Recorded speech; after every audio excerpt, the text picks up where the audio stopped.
वही जो मैं अक्सर कहता हूँ, तने हमा दाग दाग शुद्ध पंबा कुजा कुजा न हूँ।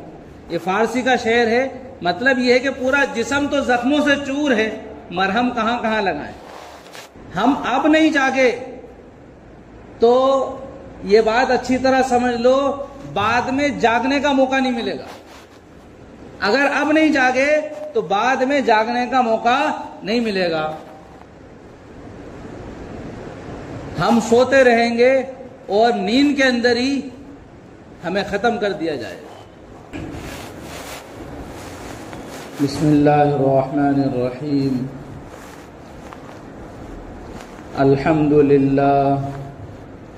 अल्हम्दुलिल्लाह नहमदुहु व नस्तईनुहु व नस्तगफिरुह व नु'मिनु बिही व नतवक्कलु अलैहि व नऊज़ु बिल्लाहि मिन शुरूरि अनफुसिना व मिन सय्यिआति अमालिना। मन यहदिहिल्लाहु फला मुदिल्ल लहु व मन युद्लिलहु फला हादिय लहु व नशहदु अन ला इलाहा इल्लल्लाहु वहदहु ला शरीका लहु व नशहदु अन्न सय्यिदना व नबिय्यना व मौलाना मुहम्मदन अब्दुहु व रसूलुहु सल्लल्लाहु तआला अलैहि व अला आलिहि व अस्हाबिहि व बारक व सल्लम तस्लीमन कसीरन कसीरा। अम्मा बाद फ़अऊज़ु बिल्लाहि मिनश शैतानिर रजीम। बिस्मिल्लाहिर रहमानिर रहीम। क़ुल हल यस्तविल लज़ीना यअलमून वल्लज़ीना ला यअलमून। वक़ाल तआला फ़ी मक़ामिन आख़र फ़स्अलू अहलज़्ज़िक्रि इन कुन्तुम ला तअलमून। क़ाल अन्नबिय्यु सल्लल्लाहु अलैहि वसल्लम तलबुल इल्मि फ़रीज़तुन अला कुल्लि मुस्लिम औ कमा क़ाल अन्नबिय्यु सल्लल्लाहु अलैहि वसल्लम। सदक़ल्लाहुल अज़ीम व सदक़ रसूलुहुन नबियुल करीम व नहनु अला ज़ालिका लमिनश शाहिदीन वश्शाकिरीन वल्हम्दुलिल्लाहि रब्बिल आलमीन। मेरे मोहतरम भाइयों और दोस्तों, गुज़िश्ता हफ्ते तालीम के उन्वान पर बयान किया गया था कि मुसलमानों में तालीमी जो इन्हितात है, तालीमी जो खराबियां हैं, वो बहुत ही नुकसानदेह हैं और बहुत ही ख़तरनाक हैं। और ये बात समझाने की कोशिश की थी कि मॉडर्न एजुकेशन जिसका शौर और जिसके बारे में चर्चा और जिसकी अहमियत हर इंसान समझता है और हर इंसान ये चाहता है कि मेरा बच्चा मॉडर्न एजुकेशन में तरक्की करे, वो बड़ी ऊंची पोस्ट तक पहुँचे, बड़े बड़े ओहदे हासिल करे। लेकिन यहाँ पर जो खराबी पाई जाती है वो ये है कि उसके इस एजुकेशन का मकसद क्या है। अगर उन मकासद पर गौर करें तो सारे के सारे दुनिया ही पर मुनहसिर हैं। सब की मंजिल और मकसद दुनिया होता है। इसी वजह से मॉडर्न एजुकेशन बिगाड़ का और नुकसान का सबब बनता है। मैंने बहुत अच्छी तरह इस बात को वाज़ेह किया था कि उलमाए किराम मॉडर्न एजुकेशन के ख़िलाफ़ नहीं हैं, लेकिन मॉडर्न एजुकेशन की जो पॉलिसी है उसके ख़िलाफ़ हैं, जो निज़ाम हैं उसके ख़िलाफ़ हैं। मॉडर्न एजुकेशन हो या दीनी एजुकेशन हो, दोनों की हमें ज़रूरत है। और इस ज़माने में ये ज़रूरत बहुत ज़्यादा बढ़ गई है। हर इंसान को फ़िक्रमंद होना चाहिए कि वो अपने बच्चों को आला से आला तालीम दिलवाए, इल्म में, तालीमी मैदान में उनको आगे बढ़ाए और नेगेटिव सोच को ख़त्म करके अपने अंदर पॉजिटिव सोच पैदा करे। यहाँ पर इसकी मैं वजाहत करूँगा कि नेगेटिव सोच और पॉजिटिव सोच का क्या मतलब है।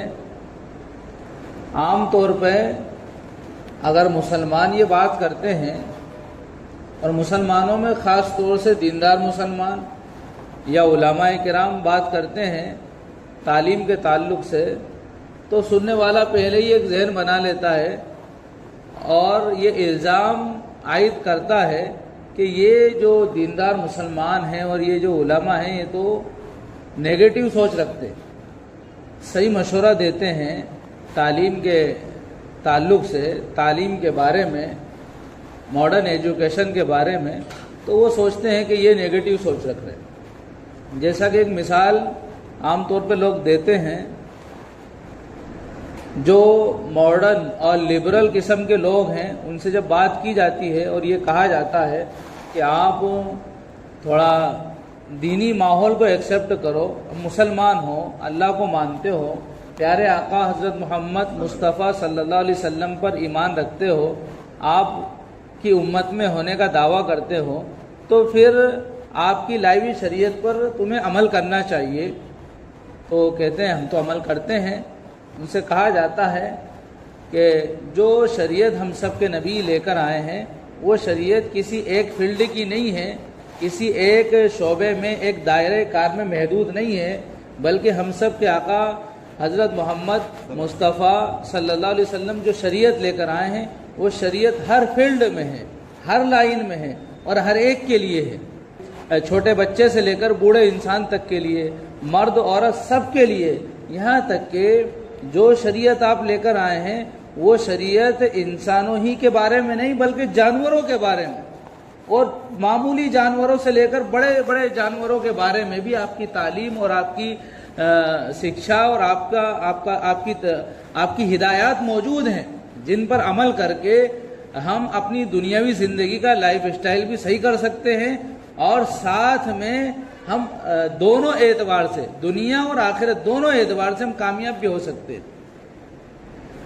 तो जब ये बात उनसे कही जाती है और यहाँ तक मामला पहुँचता है तो वो कहते हैं कि पूरी शरीयत पे कौन अमल कर सकता है, वो तो सहाबाए किराम थे और वो तो बुजुर्गान दीन थे, वो उनके लिए था, हम थोड़ी कर सकते अमल। और फिर कुरान की एक आयत वो सुनाते हैं, जो थोड़ा बहुत जानते हैं वो कुरान की आयत सुनाते हैं, रब्बना आतिना फिद दुनिया हसना व फिल आखिरति हसनतुम व क़िना अज़ाबन्नार। वो ये आयत पढ़ते हैं, रब्बना आतिना फिद दुनिया, ये पहले दुनिया है, व फिल आखिरति हसना, और बाद में आखिरत है। बताइए, अरे दुनिया में हम मौजूद हैं तो बात तो पहले दुनिया की कही जाएगी ना, कि इस दुनिया में रहकर आखिरत की तैयारी करना है।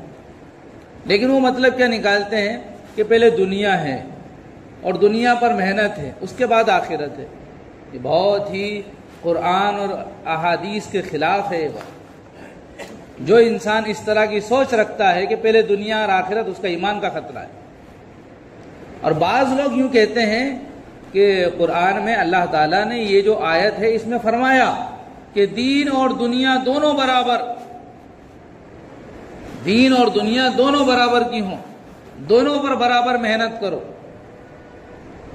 तो यहाँ पर भी समझना चाहिए कि जो लोग, ये सुनी हुई बात है जो मैंने खुद अपने कानों से सुनी है, जो लिबरल किस्म के मुसलमान हैं वो ये कहते हैं, इस बात का नारा लगाते हैं कि दीन और दुनिया दोनों की जरूरत है। और ये नारा जो इस्लाम दुश्मन ताकतें लगाती हैं और इस्लाम मुखालिफ ताकतें ये जो नारा लगाती हैं, या दुश्मनान इस्लाम इस नारे को लगाते हैं कि दीन और दुनिया दोनों बराबर, एक हाथ में कंप्यूटर हो और एक हाथ में कुरान हो, ये नारा इस्लाम का नारा नहीं है। अब आप ये कहेंगे कि फिर क्या जब दुनिया छोड़ दें, दुनियावी तालीम छोड़ दें, दुनियावी सिस्टम को छोड़ दें, तो ये मतलब हम लोगों का नहीं है। हम तो उनको जवाब देना चाहते हैं जो लोग ये कहते हैं कि दीन और दुनिया दोनों बराबर होना चाहिए, दोनों पर बराबर मेहनत करो। जो लोग ये नारा लगाते हैं उनकी जिंदगियों को देखो, हमने देखा है, बहुत करीब से देखा है। उन लोगों की हालत ये है कि बच्चा पढ़ लिख कर वकील बन गया, बोलना उसको आ गया, वो दुनियावी केस लड़ता है, अदालत में खड़ा होता है, वो वकील के ओहदे तक पहुंचा। जरा उससे पूछो कि तुम कहते थे दीन और दुनिया दोनों बराबर, ये बच्चा वकील तो बन गया, क्या इसका कुरान भी याद है? कुरान तो याद नहीं है, तो फिर दीन और दुनिया बराबर कहां है? अगर तुम ये कहते हो तो चलो बराबर ही बता दो, बराबर भी तो नहीं है। नारा लगाते हैं दीन और दुनिया दोनों बराबर, हालांकि होता यह है कि दुनिया तो उनके पास होती है, दीन नहीं होता। ये एक फील्ड नहीं, किसी भी फील्ड में आप चले जाइए।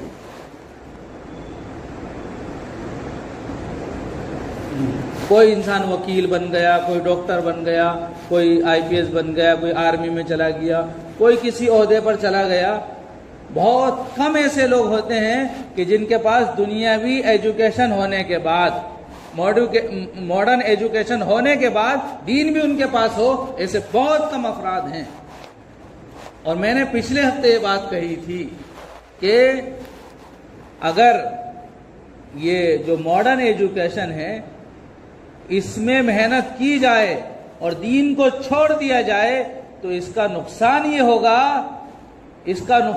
होगा कि जिन मकासिद को सामने रखकर बच्चे को पढ़ाया था, तालीम दिलवाई थी, वो मकासिद तो हो सकता है किसी हद तक हासिल हो जाएं, लेकिन ये उस बच्चे को हासिल होंगे, उसके माँ बाप को नहीं होंगे, उसकी कौम और उसकी बिरादरी और उसकी सोसाइटी को नहीं होंगे, मुस्लिम कौम को हासिल नहीं होंगे, मुस्लिम बिरादरी को हासिल नहीं होंगे।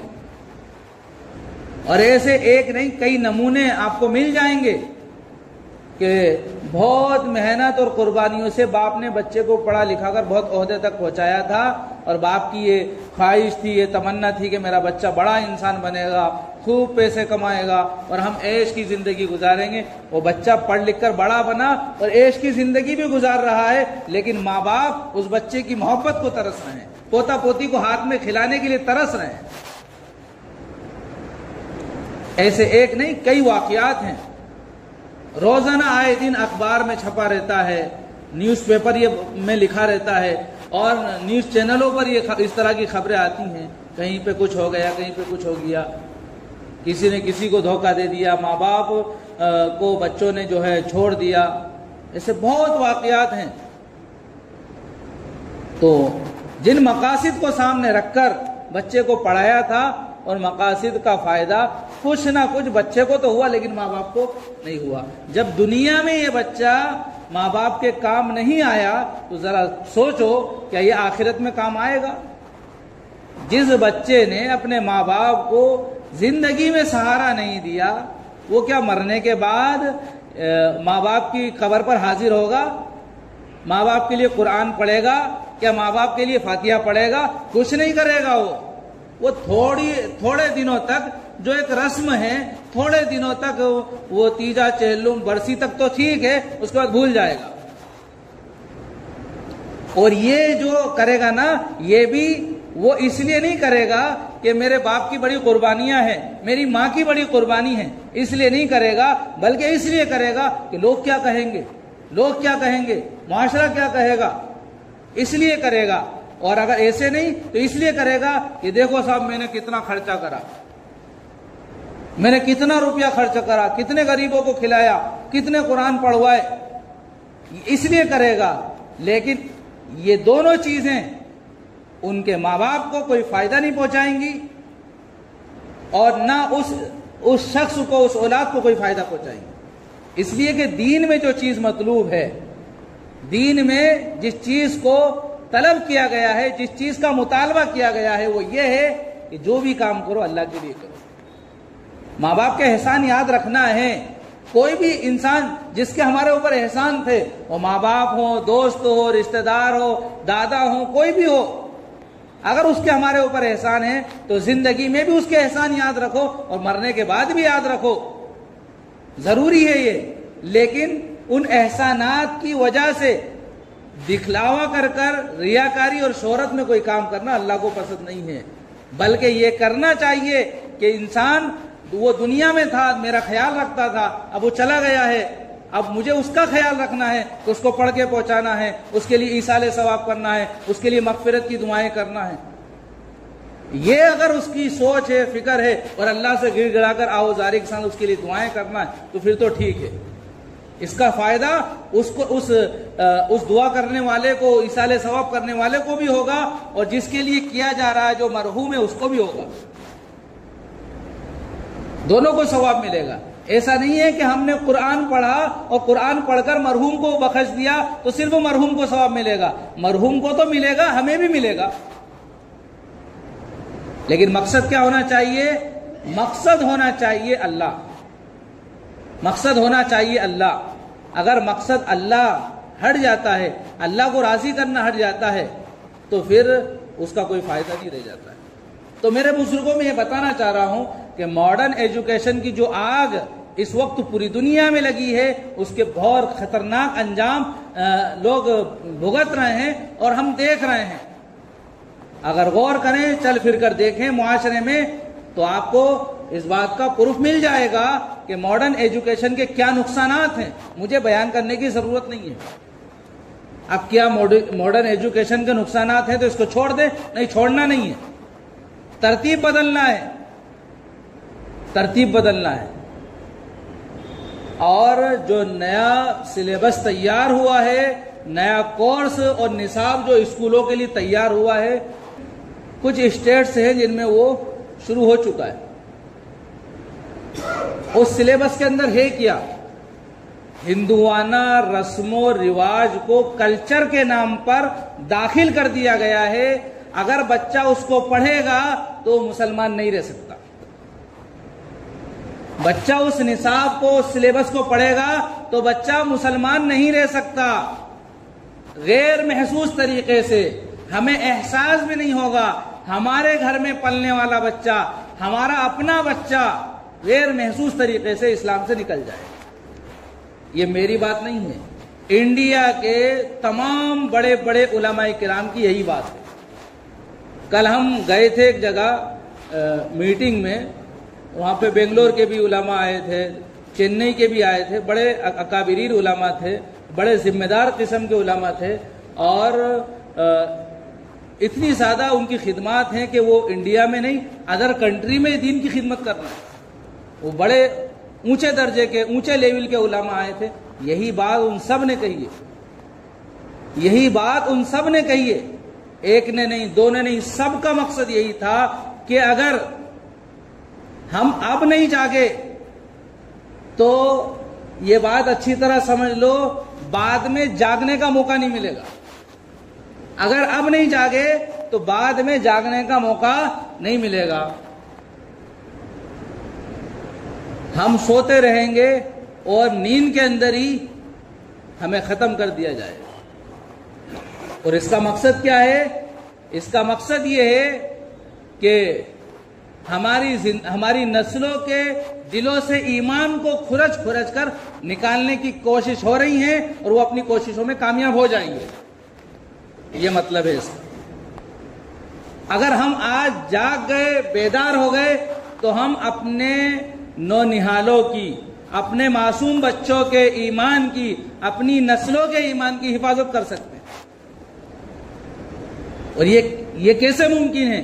ये मुमकिन है इस तरह कि जहां हमारा बच्चा दिन भर स्कूल पढ़ता है, उस बच्चे के लिए दीन सीखने के लिए, कुरान सीखने के लिए भी वक्त निकालें।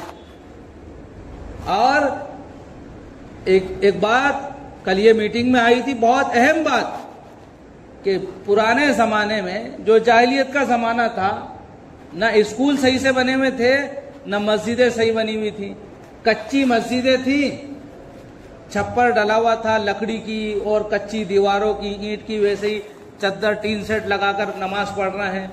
कवेलू की मस्जिदें थी, बहुत खस्ता हालत थी मस्जिदों की, वैसे ही स्कूल थे। और बल्कि बाज दफा तो ऐसे ग्राउंड में बैठ के पढ़ाई होती थी, मस्जिद में भी और स्कूल में भी, ये निज़ाम था। और स्कूल के मास्टर साहब भी आते थे, मारते थे और पढ़ाते थे जबरदस्ती। मस्जिद के इमाम साहब भी बस्ती का राउंड लगाते थे, मार मार के पढ़ाते थे। ये माहौल था आज से 20 साल, 30 साल, 40 साल पहले। अब स्कूल तो बहुत आला सतह पर पहुंच गए हैं, स्कूल तो बहुत ऊंचे लेवल पर पहुंच गए हैं, और मस्जिदों का, मदरसों का निजाम अभी तक वही चटाई पे बैठ के पढ़ने का है। और वही जो मैं अक्सर कहता हूं, तने हमा दाग दाग शुद्ध, पंबा कुजा कुजा नहुं, ये फारसी का शेर है। मतलब ये है कि पूरा जिस्म तो जख्मों से चूर है, मरहम कहां कहां लगाएं। हमारी मस्जिदों का, मदरसों का आज भी वही पुराना निजाम। और फिर हालात ये हैं कि मस्जिद से किताब भी फ्री में मिलती है, टोपी भी फ्री में मिलती है, यहीं पे रखने का इंतजाम भी है, सारा इंतजाम मस्जिद की तरफ से फ्री। और स्कूल में हर चीज का जो है अमाउंट देना पड़ता है, पैसे जमा करना पड़ते हैं। जब तक फीस जमा नहीं होगी रिजल्ट नहीं मिलेगा, फीस जमा नहीं होगी एग्जामिनेशन हॉल के अंदर बैठना नहीं देंगे। तो वहां पर हर चीज की अहमियत दिलाई गई और यहां पर हर चीज की अहमियत घटाई गई। वही पुराना फंडामेंटलिस्ट निजाम आज भी हमारे यहां राइज है। दीन तो वही रहेगा, तहजीब वही रहेगी, कल्चर वही रहेगा। बदलना क्या है? सिस्टम को बदलना है। हमने सिस्टम को नहीं बदला। हम आज भी चटाई पर बैठकर अपने बच्चों को पढ़ाते हैं, तो जो बच्चा दिन भर एयर कंडीशन स्कूल में पढ़ता है और टेबल पर बैठ के पढ़ता है, अच्छी कंडीशन में पढ़ता है, अच्छे कपड़ों में पढ़ता है, अच्छे लिबास में पढ़ता है, अच्छे माहौल में पढ़ता है, वो बच्चा फिर या कुरान पढ़ने आएगा, उसका दिल नहीं लगेगा, उसका दिल नहीं लगेगा। और दूसरी बात यह है कि जब वो स्कूल जाता है तो घर वाले खुद तैयार करते हैं, अपने हाथों से कंघा करते हैं, तेल लगाते हैं, उसको नहलाते धुलाते हैं और तैयार करके खुद छोड़कर आते हैं। और रात को जब सुलाते हैं तो ये कहकर सुलाते हैं, बेटा सुबह स्कूल जाना है। और मदरसे का जहां तक ताल्लुक है, मस्जिद में पढ़ने जाने का जहां तक ताल्लुक है, तो इस बात का तस्करा होता ही नहीं है। बल्कि उस बच्चे से कभी कभार जब देखते हैं कि हाँ बच्चा थका हुआ नहीं है, बच्चे का मूड फ्रेश है, तो कह देते हैं बेटा जाओ अब मदरसे पढ़ के जाओ थोड़ी देर। बच्चा आकर बैठता नहीं है और फोन आ जाता है कि वो उसको होमवर्क करना है। अब ऐसी सूरत हाल, अब बच्चा आया है, किताब साथ नहीं लाया, बस्ता और बैग साथ नहीं लाया, टोपी लगाकर नहीं आया, मुंह हाथ धुलकर वजू कर नहीं आया, सब उसने यहीं पे किया, यहीं पे तैयार हुआ, यहीं पे रेडी हुआ और क्लास में बैठा है। अब बार बार घड़ी देख रहा है, उसको जाना है कि कब फोन आए और कब मैं जाऊं। तो हमने बच्चे से ये नहीं कहा कि बेटा कुरान की कदर नहीं करना, कुरान की इज्जत नहीं करना। हमने अपनी जबान से नहीं कहा, लेकिन अपने अमल से ये बताया है, अपने अमाल से ये बताया है कि कुरान की कोई कदर नहीं है, कुरान की कोई इज्जत नहीं है, कुरान पढ़ाने वालों की कोई कदर इज्जत नहीं है। इज्जत तो स्कूल की है, स्कूल के सिलेबस की है, स्कूल के टीचर्स और मास्टर और प्रिंसिपल हजरात की है, इनकी इज्जत है और इनकी कोई इज्जत नहीं है। तो ये बच्चा रफ्ता रफ्ता धीरे धीरे अमली तौर पर दीन से मुनहरिफ होगा और आगे चलकर ये दीन तो क्या अपनाएगा, दीन पर क्या चलेगा, ये दीन छोड़ देगा। 2 साल पहले का वाकया है और मैं बहुत बड़े बुजुर्ग का हवाला दे रहा हूं। हैदराबाद के एक बहुत बड़े मौलाना अब्दुल कवी साहब, हैदराबाद के बहुत बड़े मौलाना अब्दुल कवी साहब दामद बरकातुम, बड़ी इल्मी सलाहियतों से अल्लाह ने हजरत को नवाजा और हजरत की पूरी 100% मेहनत इस वक्त मकतब के निजाम पर, मदरसे के सिस्टम पर और तालीमी निजाम के ऊपर हो रही है। और जो फितने उठ रहे हैं उन फितनों का सद्देबाब किस तरह करना है, उनको किस तरह खत्म करना है, इस पर हजरत की पूरी मेहनत है। और हजरत अकेले नहीं, उनकी एक बड़ी टीम है। 2 साल पहले हजरत का बयान आया था, मैंने खुद सुना है। हजरत यूं फरमा रहे थे कि हम एक जगह गए, नाम उसका नसापुर करके ऐसे ही कुछ है, नासरपुर, बहरहाल उनकी हैदराबाद के इलाके में कोई देहाती इलाका है, वहां गए वो तो मकतब के निजाम को देखने के लिए। तो वो बैठे थे मकतब में, देख रहे थे किस तरह पढ़ाई होती है। तो कहा कि माशाल्लाह मकतब की तालीम तो अच्छी थी, लेकिन वहां पर हमें एक चीज बहुत अजीब लगी। वो क्या कि हम बैठे हुए थे, हमें मुश्किल से 10 मिनट हुए, एक शख्स आया और आकर कहा कि हजरत इन बच्चों को बाद में पढ़ाना, पहले मेरी बात सुनो और मेरे बच्चों को मुर्तद होने से बचा लो। उस शख्स ने कहा कि मेरा बच्चा अपनी पूरी फैमिली के साथ ईसाई बन चुका है, 2 साल पहले का वाकया है। मेरा बच्चा, वो हजरत कहने लगे कि वो उस आदमी ने रोते रोते कहा कि हजरत मेरे बच्चे को बचा लो, पूरी फैमिली के साथ वो ईसाई बन चुका है। तो अगर आज हमने फिक्र नहीं की तो ये बच्चे नहीं हैं, ये हमें दुश्मन नजर आएंगे। और एक हदीस है प्यारे नबी सल्लल्लाहु अलैहि वसल्लम की, जिसमें आपने फरमाया कि कयामत से पहले एक जमाना ऐसा आएगा कि जिस जमाने में औलाद माँ बाप के लिए बोझ बन जाएगी और माँ बाप गुस्से में ये कहेंगे काश ये होते ही नहीं तो अच्छा रहता। उलमा ने 2 मतलब बयान किए हैं इसके।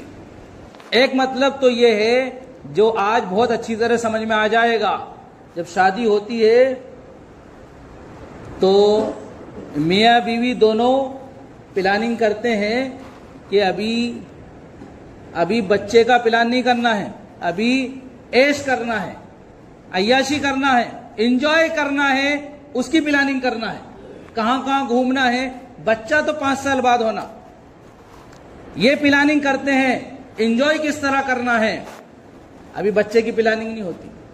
कहा बच्चा अगर हो जाएगा तो फिर एंजॉय कैसे करेंगे, ये प्लानिंग वो करते। तो ये मुहद्दिसीन ने उस हदीस की तशरीह में लिखा है कि ये बच्चे को क्या समझ रहे हैं, बोझ समझ रहे हैं। अगर बच्चा हो जाएगा तो एंजॉय नहीं कर पाएंगे।